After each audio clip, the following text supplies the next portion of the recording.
ada laporan yang memalukan buat bangsa Indonesia. Kenapa? Karena Presiden Republik Indonesia ke-7, Joko Widodo, dinobatkan sebagai 5 besar finalis tokoh yang paling korup di dunia. Loud and clear disebutkan begitu. The person of the year-nya adalah Bashar al-Assad. Ini mantan presiden dari Suriah. Nah, ada 5 yang lain, saya ingin membacakan supaya tidak salah.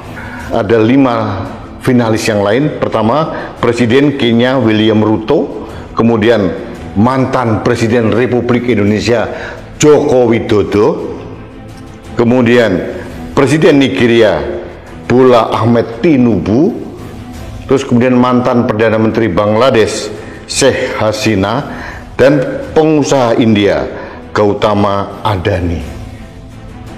Luar biasa. Ini mungkin aib yang luar biasa bagi bangsa Indonesia. Bukan hanya kepada Joko Widodo atau Jokowi ya. Karena laporan ini dirilis oleh lembaga yang sangat kredibel. Dulu pernah mantan presiden Indonesia yang lain, Soeharto, presiden kedua, itu juga pernah dinobatkan sebagai presiden terkorup. Sekarang OCCRP malah menobatkan Jokowi menjadi tokoh terkorup di dunia. Nah, kalau saat ini Presiden Jokowi kemudian buzzer-buzzernya mengatakan buktinya mana, ini kayak apa ya, memalukan sekali. Laporan dari OCCRP itu adalah berdasarkan persepsi, laporan dari beberapa jurnalis yang sangat kredibel. Tidak akan mungkin kita dibenturkan dengan bukti gitu. Apalagi Indonesia memang tidak pernah mempunyai sejarah yang mengadili pemimpin kita yang korup seperti Korea Selatan, kita tidak pernah. Akhirnya satu hal yang perlu kita lihat adalah sedikit demi sedikit, satu persatu seperti mengupas kulit bawang, kemunafikan seorang Jokowi terkuak satu persatu. Kemarin ada lembaga di Asia Tenggara merilis tentang korupsi seorang Jokowi. Sekarang OCCRP ini jauh lebih kredibel dan tidak terbantahkan. Jadi ini harus disikapi dengan legowo oleh Pak Jokowi dan pendukungnya bahwa ternyata Jokowi dianggap korup. Korup ini bukan sekedar korup materi, juga mungkin korup kebijakan untuk menghancurkan demokrasi, mungkin intervensi dalam proses demokratisasi di Indonesia seperti pemilu.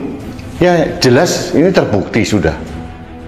Dalam proses Pilpres kemarin memang sudah tak terbantahkan intervensi Jokowi, mulai bagaimana MK diintervensi sehingga anaknya bisa lolos, kemudian dalam proses ada politik gentong babi, politisasi bansos, dan memanfaatkan semua instrumen negara, aparat penegak hukum, ASN dan sebagainya, bahkan diulang lagi saat pilkada kemarin.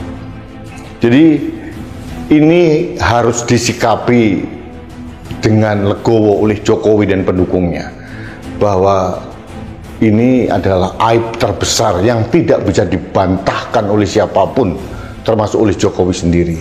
Pak Jokowi bisa cengengesan, buktinya mana, ini hanya fitnah, ini hanya framing. Laporan seperti OCCRP ini tidak perlu membutuhkan bukti, tapi berdasarkan investigasi, laporan dari berbagai negara, dari sumber-sumber terpercaya di berbagai negara, termasuk dari Indonesia sendiri. Dan ini bukan dari rakyat.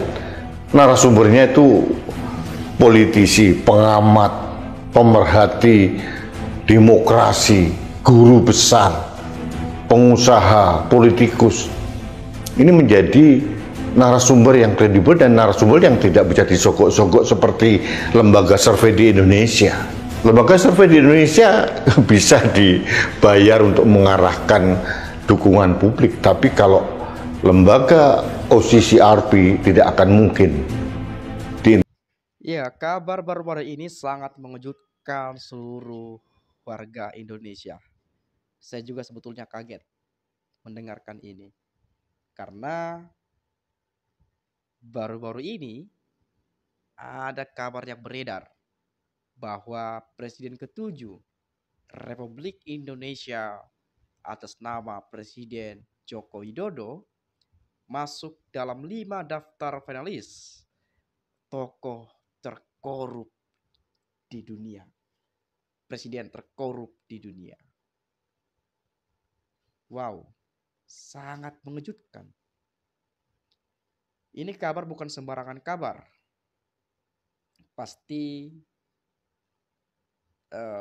diterbitkan berdasarkan nilai-nilai, berdasarkan pengamatan dan analisis yang tajam, dan pastinya berdasarkan pengetahuan dan survei-survei yang berlaku.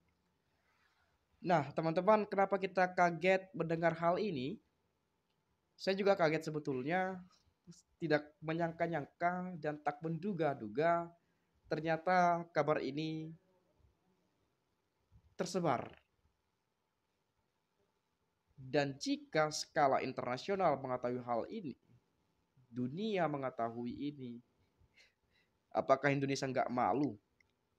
Ini tamparan keras buat bangsa Indonesia. Karena ada presiden atau tokoh masuk dalam 5 daftar tokoh terkorup di dunia. Ini sangat luar biasa sekali ya. Padahal yang kita tahu 2014 sampai 2019 sejak Jokowi menjabat sebagai Presiden Republik Indonesia, beliau ini kerap dikenal sebagai presiden pro rakyat, pemimpin wong cilik, dan mungkin dikenal sejak wali kota, sejak jadi gubernur, kerap sekali kesederhanaan beliau. Sampai banyak dulu yang menyebutkan presiden pelanga-pelongo, Jokowi pelanga-pelongo, ya. Sampai banyak sekali dulu menghujat, menghina seperti itu. Saking sederhananya gitu ya. Dan bila mana kita melihat Pak Jokowi ini identik orang yang belusukan. Pergi ke sawah-sawah, ke kebun-kebun, ya ke pasar, menghampiri masyarakatnya, makan di pinggir jalan, makan jagung rebus, pergi ke Papua, NTT dan seterusnya. Masuk gorong-gorong, bahkan masuk gorong-gorong, teman-teman. Tapi kita nggak menyangka saat ini beliau masuk dalam 5 daftar orang atau tokoh terkorup di dunia. Sangat disayangkan sekali. Kenapa demikian? Memang saya rasa tentu ya bukan hanya perkara uang saja, tetapi memang bagaimana kebijakan, tindakan-tindakan yang menyimpang, yaitu bisa saja disebut sebagai korupsi. Mungkin korupsi waktu, ya, korupsi kepentingan, harusnya lebih mementingkan kepentingan rakyat, kepentingan negara dan bangsa, malah mentingin kepentingan keluarganya. Bisa saja korupsi gitu ya. Bisa saja merubah aturan hanya untuk kepentingan, bukan kepentingan seluruh rakyat Indonesia, tetapi kepentingan pribadi dan keluarga. Bisa saja itu disebut korupsi. Dan bisa saja uang, bisa macam-macam lainnya. Nah, kalau memang kita melihat di akhir masa jabatan ini memang sudah mulai terlihat, dan bila terduga atau ada catatan tersebar semacam ini, ya sebetulnya gak heran lagi kalau mengingat dan melihat bagaimana di masa-masa akhir jabatan beliau. Semua terlihat secara jelas, terlihat secara terang benderang. Presiden yang dikenal sebagai pro rakyat, pro wong cilik, di akhir masa jabatan beliau menunjukkan sikap yang berbeda. Kenapa demikian? Ucapan-ucapan beliau saya rasa gak bisa dipegang gitu ya. Kenapa saya katakan seperti itu? Beberapa tahun lalu beliau sempat tuh viral videonya. Beliau menyebutkan pada saat wawancara, mungkin wawancara dari wartawan dan bertanya, lalu Gibran seperti apa Pak? Nah, ya secara usia Gibran belum cukup. Kita tahulah secara pengalaman juga masih sebagai wali kota dan mungkin harus lebih perlu banyak belajar lagi untuk maju berkontestasi. Itu disebutkan kalau nggak salah pada 2022 atau 2023, saya sudah lupa. Kalau teman-teman ingat nanti silakan sampaikan di komentar ini. Dan kemudian pada saat menjelang pendaftaran capres-cawapres, kita melihat bagaimana MK berperan penting juga pada saat itu dengan merubah aturan dan undang-undang. Demi siapa? Demi rakyat Indonesia? Gak juga. Demi bangsa dan negara? Gak juga. Karena kalau kita melihat demi bangsa dan negara, demi kepentingan rakyat, demi kepentingan semua masyarakat Indonesia, harusnya dipilih yang lebih kompeten, yang mengikuti proses-proses secara baik, sportif, dan mengikuti aturan-aturan serta menaati prosedural. Dan kalau demi bangsa dan negara, banyak yang lebih berpengalaman. Banyak yang pendidikannya bahkan lebih tinggi daripada Gibran. Tapi kenapa harus Gibran? Diloloskan dan dirubah undang-undang, diberikan karpet merah untuk mengikuti kontestasi tersebut. Dan begitu juga sebaliknya pada saat menjelang pemilu, debat capres-cawapres, banyak sekali kita menemukan dugaan-dugaan kecurangan. Adanya indikasi kecurangan, baik itu politisasi bansos, pengerahan aparat, sampai ke desa-desa, sampai ke mana tuh, sampai ke kepala desa, bupati, camat, dan sebagainya. Pembagian bansos yang secara brutal, sampai di depan istana membagikan bansos, Jokowinya langsung turun tangan, pergi ke satu daerah sana, bawa bansos, pergi daerah sini, bawa bansos. Dan itu menjelang pemilu teman-teman. Jadi banyak dugaan, meskipun memang bansos itu baik, tapi kenapa nggak jauh-jauh hari sebelum pemilu dibagikan? Gitu. Jadi banyak dugaan adanya politisasi bansos. Dan sebetulnya masih banyak gitu ya, tapi saya oke lah. Saya yakin teman-teman semua pasti sudah paham dan tahu lah.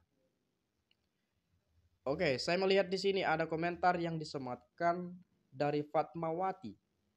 Akhirnya keadilan berbicara. Di saat orang Indonesia tidak bisa menghukum dan menuntut Jokowi ke ranah hukum, akhirnya dunia yang menghakimi Jokowi, Tuhan sudah mendengar doa-doa orang yang tertindas. Bubarkan KPK, pansel Jokowi, Kejagung usut tuntas dan adili Jokowi, koruptor kelas dunia. Jokowi wajib dipenjarakan dengan kelangsungannya juga yang korupsi rakyat Indonesia. Tangkap segera, Jokowi dapat prestasi masuk nominasi pemimpin terkorup nomor 3 di dunia. Wow, prestasi yang sangat buruk kalau sampai seperti itu gitu ya. Betul sekali komentar netizen Malaysia, pemimpinnya membodohi rakyat agar tetap bodoh miskin sehingga bisa dimanfaatkan untuk kepentingan politik pribadinya. Oke, kemudian masih banyak sebetulnya di sini teman-teman. Tapi ini saya coba baca komentar terakhir. Kalau nggak benar penilaian OCCRP ini, tuntut ke ke mahkamah, mungkin ke mahkamah ya, ke mahkamah internasional. Kemana DPR, MPR, DPD ini mengangkat atau mengangkat ya, saya agak perbaiki, mengangkat nama baik negara Indonesia. Rakyat menunggu nih Kemana yang 58%? Kim Plus, Jokomania, Projo, ketuanya Budi Ari, ayo gugat biar terang benderang. Kalau nggak ada korupsi, Jokowi minta dibersihkan nama baiknya. Tapi kalau terbukti, satu saja siap nggak masuk penjara ramai-ramai. Bagaimana membuktikannya gitu ya? Barangkali orang-orang terlibat juga. Anehnya negeri ini, sudah tahu ada mega koruptor, kenapa hingga saat ini belum ada tindakan apa-apa? Harusnya penegak hukum segera bertindak tegas mengusut kasus besar seperti ini. Jangan biarkan rakyat selalu bertanya-tanya tentang kebenaran yang sesungguhnya. Saya juga bertanya sebetulnya, siapa sebetulnya yang salah? Dan teman-teman mungkin ada pendapat, nanti boleh silakan sampaikan, kita diskusikan di komentar ini. Itu saja, terima kasih. Saya mengucapkan salam inspirasi, salam NKRI, harga mati.